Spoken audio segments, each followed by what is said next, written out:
study about the another topic known as rabies infection. और हम rabies infection में पढ़ेंगे कि ये रैबिज इन्फेक्शन कैसे ये इंसेफेलाइटिस करता है और ये कैसे ये मतलब ये इसका मेन कारण क्या होता है इस रैबिज इन्फेक्शन का।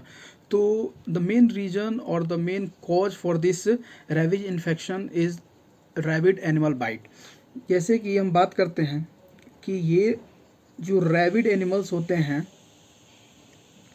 रैबिड एनिमल के बाइट से होता है, जैसे कि मान लीजिए डॉग हो गया, फिर कैट्स हो गया, मंकीज़ हो गया, और सेवरल जैसे वाइल्ड एनिमल्स के अगर बाइट से क्या होता है कि ये रैबिज इन्फेक्शन का चांसेस क्या होता है वो ज़्यादा होता है।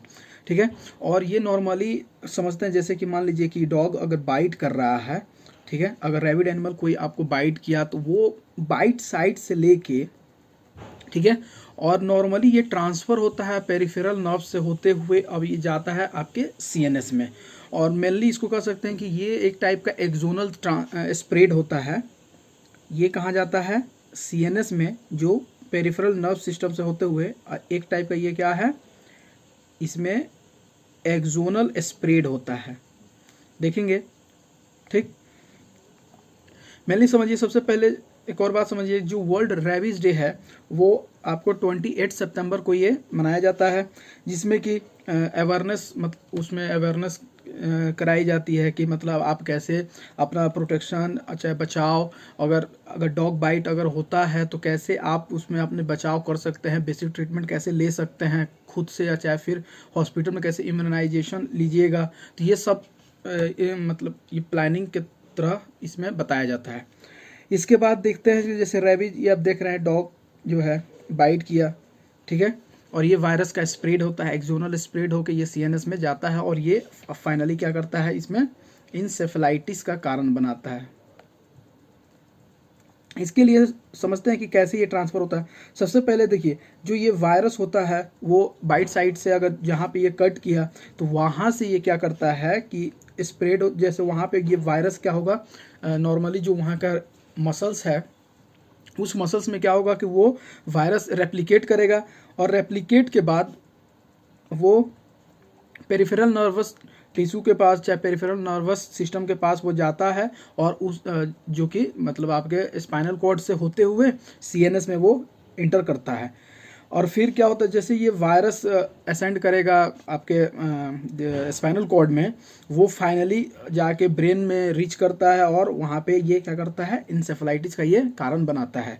और आगे चल के अगर ये वायरस अगर फिर वो मल्टीप्लाई करता है तो कुछ जैसे कि अदर्स ऑर्गन्स हो गया, जैसे कि सलेवरी ग्लैंड्स हो गया, चाहे ग्लैंड्स हो गया, वहाँ पे वो मल्टीप्लाई करता है और वहाँ पे अपना जो फीचर्स शो, और several clinical features like salivation जो है फीचर्स ये शो करता है।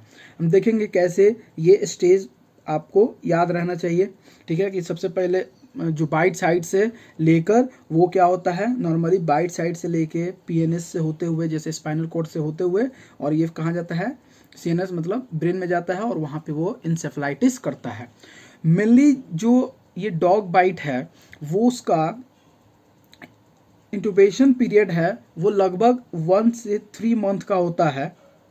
ठीक है, 1 to 3 मंथ होता है, जिसमें कि पेशेंट अगर मान लीजिए अगर वो आपके पास प्रेजेंट करता है तो उस पेशेंट में क्या होगा, चाहे मेनली जैसे कि सिम्टम्स क्या हो सकता है रैबिज का, अगर मान लीजिए कि पेशेंट को फीवर भी हो सकता है, एंजाइटी कन्फ्यूजन भी हो सकता है, ठीक है, और समटाइम्स पैरालिसिस भी ये फीचर शो करेगा, और इस एक्सेसिव सलाइवेशन भी दिखेगा।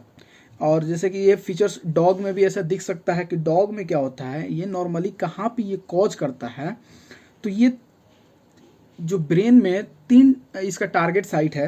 जैसे कि पहला अगर टारगेट साइट की हम बात करें वो होता है सेरेबेलम।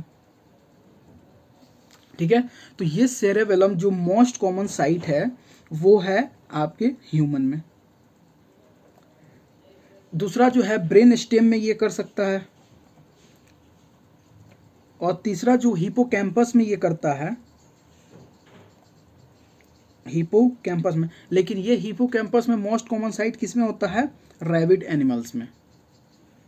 ये नॉर्मली किस में होता है, रैबिड एनिमल्स में ये कॉज करता है हिपोकैम्पस में।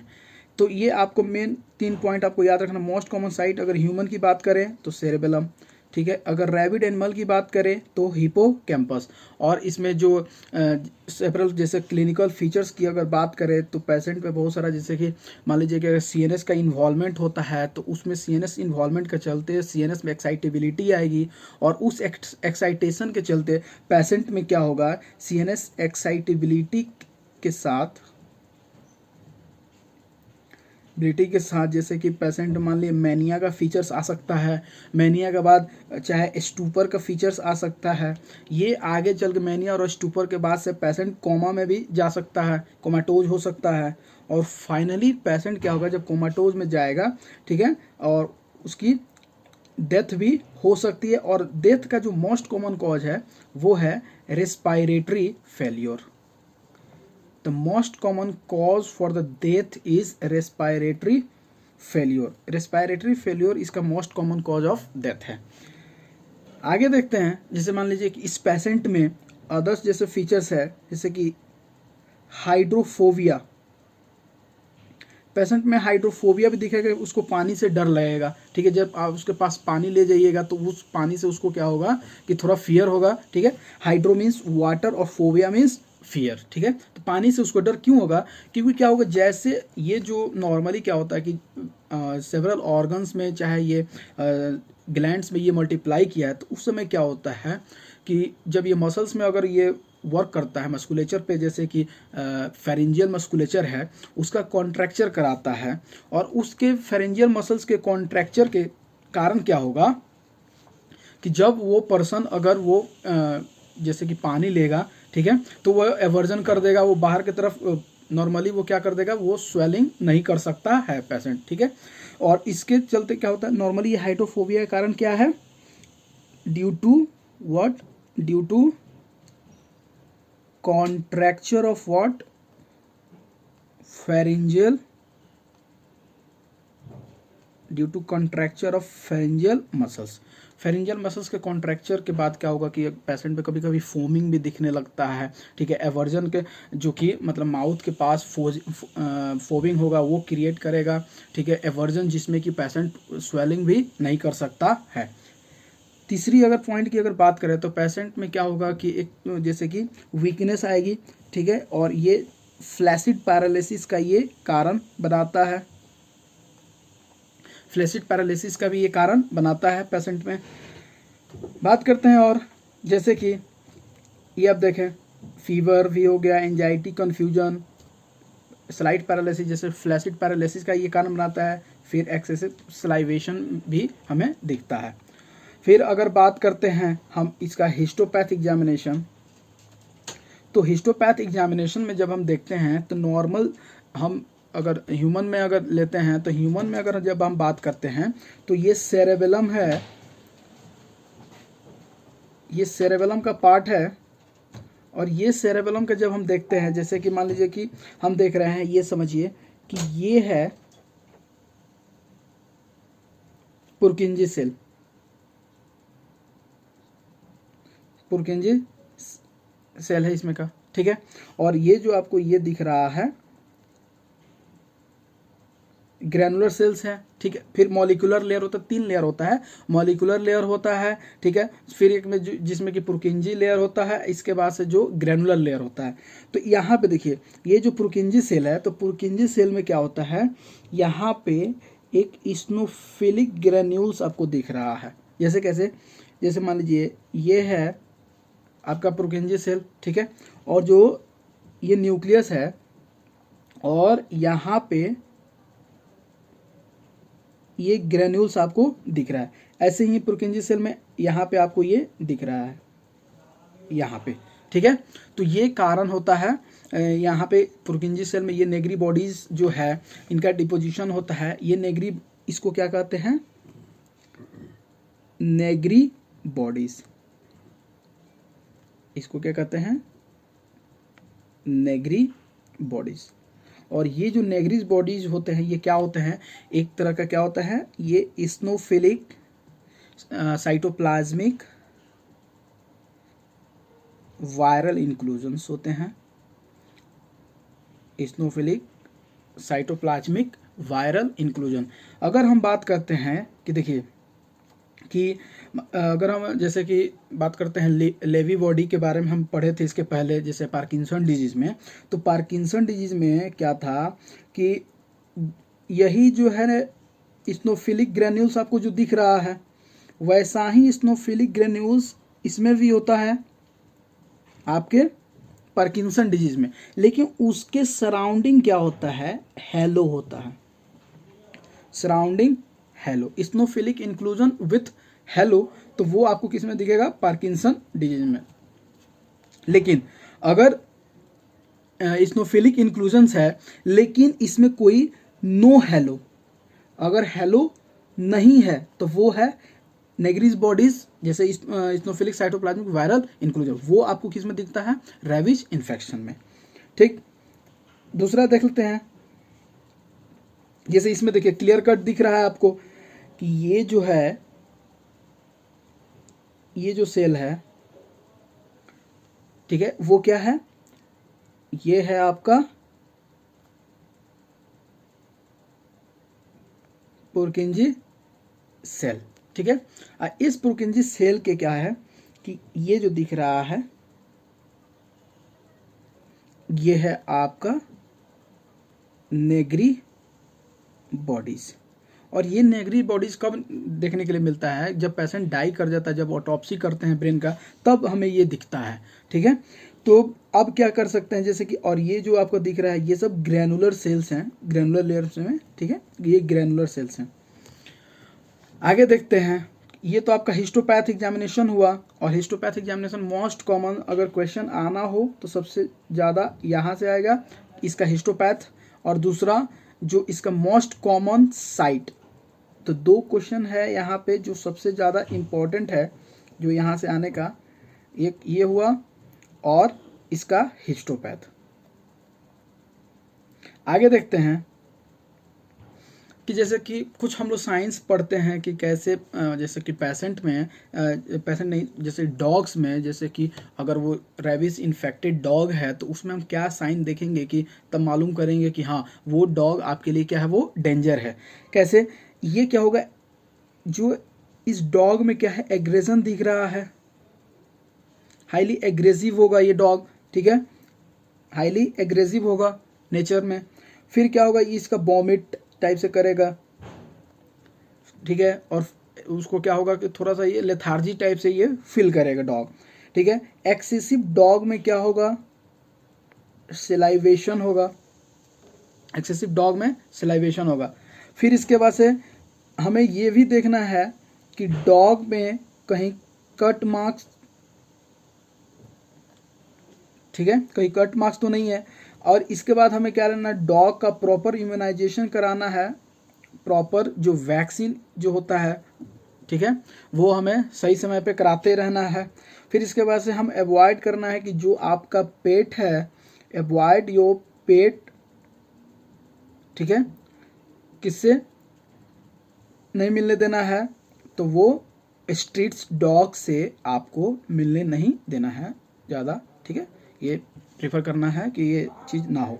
फिर इसके बाद से अगर हम बात करते हैं, जब हम उसके आँखों को देखते हैं तो उसकी आँख में जो है अंदर से एकदम जैसे लगेगा कि जो कॉर्नियल पार्ट है, ठीक है, जो प्यूपिल पार्ट है वो ज़्यादा ही डायलेटेड दिखेगा। तो इसमें डॉग के आई में ये ऐसे दिखेगा। ठीक है, तो इन सब अगर फीचर्स जैसे अब दिख रहा है, एग्रेसिव है, चाहे वॉमिट कर रहा है, चाहे एक्सेसिव सिलाइवेशन है डॉग में, चाहे कहीं ज़्यादा कट मार्क्स है, ठीक है, और जैसे और उसको तो ये दोनों, और चाहे आँख में ऐसे हमें दिख रहा है, तो उस चीज़ से हम, उस डॉग से हमें क्या होना है, दूर ही रहना है। इससे हम लोग क्या होगा कि ये जो रेबीज का इन्फेक्शन का जो चांसेस है वो कम होगा। ठीक है, रेबीज का। फिर इसके बाद से देखते हैं एक क्वेश्चन, देखते हैं कि कैसे इस रेबीज का मतलब इस कैसे क्वेश्चन आ सकता है। तो इसमें देखिए एक 15 ईयर ओल्ड बॉय है जो कि इमरजेंसी में आया है after what, tonic clonic seizure of the 4 week. 4 week क्यों, क्योंकि इसमें क्या है कि हम पढ़े हैं कि इसका जो इंटूबेशन पीरियड है वो 1 to 3 मंथ है, मतलब 4 week means 1 month approx. After spelunking expedition, इसका मतलब क्या हुआ कि ये जो बॉय है वो कहीं से क्या हो रहा है कि केविंग करके आ रहा है। जैसे कि मान लीजिए बहुत लोगों का डिजायर होता है कि हम कहीं घूमने जाएं, में वो घूमने जाते हैं, तो उस गुफा में वो अपने एडवेंचरस जो ट्रिप बनाते हैं, ठीक है, तो इसको कहते हैं केविंग। लेकिन यूके जैसे इसको पोथलिंग भी कहते हैं, ठीक है, पोथलिंग भी कहते हैं। तो आप इसको 2 टर्म याद रखिए, केविंग के बाद चाहे पोथलिंग के बाद अगर आ रहा है पेशेंट, ठीक है, तो ज़्यादा चांसेस होता है कि कहीं ना कहीं जैसे कि बैट भी होता है तो वो भी ये इन्फेक्टेड होता है।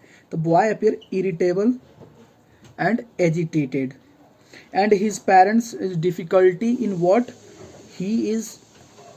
ही shows the difficulty of swelling fluid को, लिक्विड को ये क्या कर रहा है कि स्वेलिंग अच्छा से नहीं कर पा रहा है। जब लंबर पंक्चर कर रहे हैं इस पेशेंट में तो हमें लिम्फोसाइट्स क्या हो रहा है, ज़्यादा से ज़्यादा हमें लिम्फोसाइट दिख रहा है। पेशेंट फिर डिलीरियस, इसके बाद से कोमा में जा रहा है, फिर पेशेंट क्या हो रहा है, एक्सपायर हो जा रहा है। जब ऑटोप्सी हम कर रहे हैं तो उसमें देख रहे हैं कि जो इन्फिल्ट्रेट्स है लिम्फोसाइट्स का जो ब्लड वेसल्स के अराउंड है, और इसमें क्या है, न्यूरोनोफेजिया, फेजिया मतलब इट, जो खुद जो नर्व्स हैं, न्यूरॉन्स हैं, वो खुद डैमेज हो रहा है। जैसे कि देख सकते हैं कि यहाँ जो आपको ये वैकेंट जो सीट दिख रहा है वाइट, ठीक है, तो ये नॉर्मली क्या करता है, ये जो वैकेंट है ये न्यूरोफेजिया का ही ये कारण है, ठीक है, न्यूरोफेजिया का ये कारण हो सकता है, ठीक है। तो वहाँ पे न्यूरॉन क्या हो, पूरी तरह से डिजेनरेट हो चुके हैं, खत्म हो चुके हैं। फिर आगे जैसे देखते हैं, अब क्या है कि कॉन्टेन इस्नोफिलिक इंक्लूजन्स, तब आप मालूम कीजिए कि कौन सा, जैसे Councilman bodies, Hirano bodies, Lewy bodies, Negri bodies and psammoma bodies. इसमें का आंसर क्या होगा, तो ये जो है सीधा सा आंसर क्या होगा इसका, नेग्री बॉडीज। जो काउंसिलमैन बॉडीज होता है ये नॉर्मली आपको एक्यूट वायरल हेपेटाइटिस में दिखता है। एक्यूट वायरल हेपेटाइटिस में आपको जो ये दिखता है वो होता है काउंसिलमैन बॉडीज। फिर अगर बात करते हैं हाइरोना बॉडीज में, तो ये हाइरोना बॉडीज आपको ये मिलता है अल्जाइमर डिजीज में, अल्जाइमर डिजीज में ये यहाँ पे मिलता है, ठीक है, जो कि एक मतलब ये भी स्नोफिलिक इंक्लूजन्स है, लेकिन ये स्नोफिलिक्स अल्फा एक्टिन्स जैसे प्रोटीन्स होता है उनका इंक्लूजन्स होता है। लेवी बॉडी की अगर बात करें तो लेवी बॉडी आपको जो है पार्किंसन डिजीज में मिलता है, पार्किंसन डिजीज में, जिसमें कि आप जानते हैं कि अल्फा साइन न्यूक्लिन का डिपोजिशन होता है इसमें, अल्फा साइन न्यूक्लिन प्रोटीन का, तो इसके चलते होता है। नेग्री बॉडीज तो आप देख लिए हैं, नेग्री बॉडीज में वो भी जो वायरल इंक्लूजन्स होता है, साइटोप्लाज्मिक वायरल इंक्लूजन्स का फॉर्मेशन होता है। सामोमा बॉडीज जो है वो आपको मिलता है मेनिनजियोमा में, एक टाइप का डिस्ट्रोफिक कैल्सिफिकेशन है, मेनिनजियोमा में ये दिखता है, ठीक है। तो ये आपका आंसर हुआ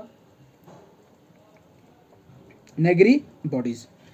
और बाकी ये सब आप याद रख सकते हैं। काउंसिलमैन बॉडीज किस में पाया जाता है, एक्यूट वायरल हेपेटाइटिस में, फिर हाइरोना बॉडीज अल्जाइमर में, लेवी बॉडी पार्किंसन और अल्फा साइन न्यूक्लिन का जो डिपोजिशन होता है सामोमा बॉडी मेनिनजियोमा में। And thanks for watching and please do subscribe and like my channel and share with your friends. Thank you.